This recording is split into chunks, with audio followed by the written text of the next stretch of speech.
Will we experience a recession or another Great Depression in America? Today, I read an interesting article on CNBC.com written by Jeff Cox titled, "The Probability of a Recession is Approaching 50%. Deutsche Market Survey Finds."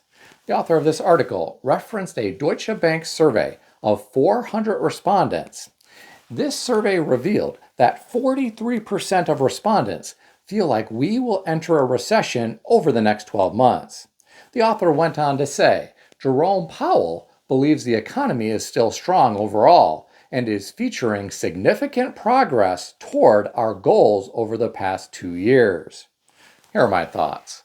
Regarding the findings from Deutsche Bank, that is just a survey. Who knows what is going to happen for sure? Yes, it is interesting, but there is a lot of risk in the world at the moment. At any time, a black swan could come out of nowhere, and that 43% referenced from the survey could go right out the window. In terms of what Jerome Powell believes, I find it almost laughable. Fed officials often speak in riddles, and this is the same Fed that told you inflation was transitory. They will change their goals if it is convenient, so I really don't care about them making significant progress toward their goals. In my opinion, we will be lucky to avoid a recession in the next year. Let's hope it is just a recession. I hate to think of what could happen if we ever experienced another Great Depression. Look at what is happening right now. Companies are laying off left and right. Gold is over $3,100 an ounce. The American consumer is tapped out financially. Everything in life is becoming unaffordable for everyday people. The average new car price in America is approaching $50,000. Many businesses are struggling in this higher interest rate environment. The real estate market has almost ground to a halt, and the stock market hasn't been looking too great lately either. A trade war is in full swing, and we haven't yet felt the ripple effects of that.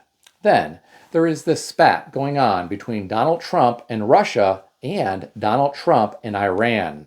Donald Trump is angry with Putin and is talking about placing a 25% tariff on Russian oil. He also said if you buy oil from Russia, you can't do business in the United States. This, of course, hasn't happened yet, but it is a real threat made by Donald Trump because of what is going on between Russia and Ukraine.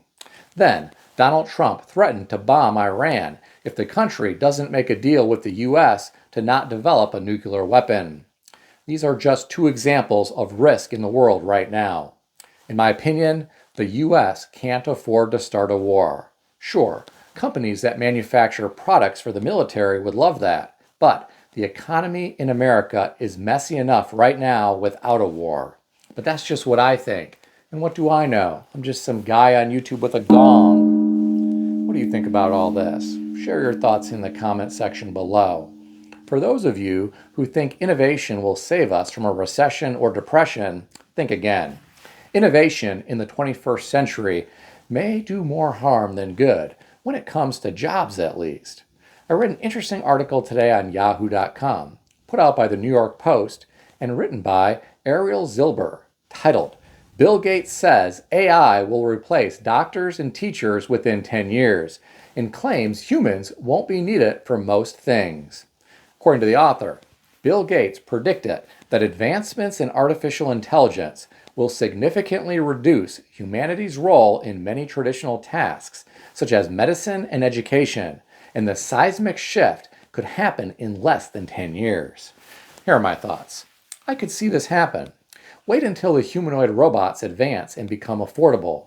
These could replace a lot of human tasks, and they can work around the clock, other than the time needed for charging. In terms of AI replacing teachers, I think this is certainly a possibility. It might even help students learn better. A teacher trying to help a classroom of 20 or 30 children advance at the same pace has never been ideal in my opinion. If a student could interact with AI and learn at his or her own pace, and the computer system could maintain the attention span of the student, this could be superior to a human teacher. In an era where students have grown accustomed to fast-moving images with all sorts of cool sounds, it is hard for a human teacher to maintain the attention of students. AI could possibly do a better job. With regard to medicine, a doctor relies on his or her experience, along with his or her training, and online systems such as UpToDate. Now imagine if AI was involved with practicing medicine and real-time data from all over the world was fed into a database. If someone had some type of obscure condition that a local doctor had no experience with, no problem.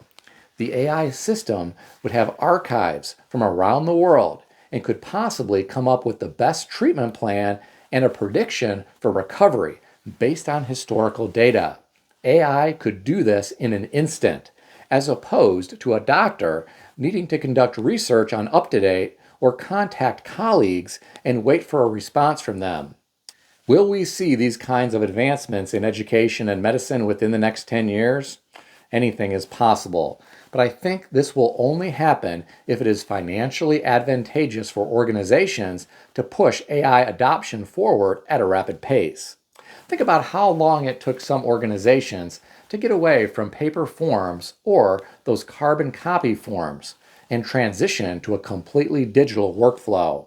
If organizations see cost savings, you better believe they will adopt AI or humanoid robots very quickly. This could happen as fast as companies transitioned to subscription-based software or as fast as airlines moved seats closer together to reduce legroom and increase the number of passengers planes could carry, or as fast as companies switched to requiring an app to be used for everything. The world is really changing. Some employees better watch out because the sand is quickly eroding beneath their feet. I think young people need to be very careful when it comes to selecting a future career path. The world is not the same as it was in the 20th century, and we definitely aren't going back, as much as I wish we could. In a way, I miss the days of black and white televisions with bunny ears and tinfoil, rotary phones, and the Sears catalog Christmas wish book. I guess I'm just stuck in the past. I don't wear an Apple Watch. I don't have an Amazon Alexa device. I drive a 2004 Toyota Camry without a navigation screen. I refuse to use app-based delivery services. And I enjoy sitting in front of this antique leather screen while pounding on this antique gong. What do you think about all this? Share your thoughts in the comments section below. If you enjoyed this video, consider subscribing to the channel. I want to extend a special thanks to everyone who has subscribed to this channel. I want to also thank all of my channel members. If you would like to become a channel member, there is a link in the description beneath this video. You can read more about the different membership levels. Please also check out some of the great books that I suggest you consider reading in the description below. I've included Amazon affiliate links to these books. As an Amazon associate, I earn from qualifying purchases. Stay healthy and wealthy. I'll see everyone in the next video.